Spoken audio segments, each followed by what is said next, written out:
so unfair. It's just so unfair. Like, you have someone who has not been loved, and now you are blaming them for not knowing their value instead of showing them that they matter.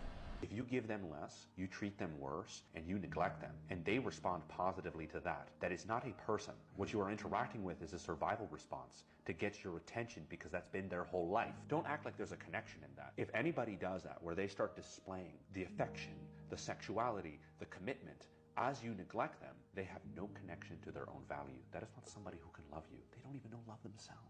I agree that when someone is coming from a place of wounding and from the place of pain and perhaps not being loved in the way that they deserve to, sometimes it does manifest as their insecure and anxious attachment. But what does it say about the person who witnesses that, who sees that, and chooses to respond with neglect and with distance and with judgment and with pointing fingers and with evaluating the value of that person based on them being traumatized, based on them not being loved?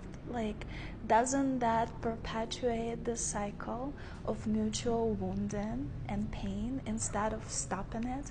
Because when someone is in their power and someone is standing in their love, when they see another person who is wounded like this, who is craving love and perhaps does not know how to express it or does not know their own value, like, their response is to provide safety, to provide security, to provide space, to be that anchor, so that other person, perhaps for the first time in their life, experience what it means to be loved. And that does not absolve anyone from their personal responsibility, but our world is not only about I, my work, my healing, my everything, but it's about us. And love is relational, and the way that we experience love is through relationships. Even if it's self-love, it is still relationship between you and your higher self. And it's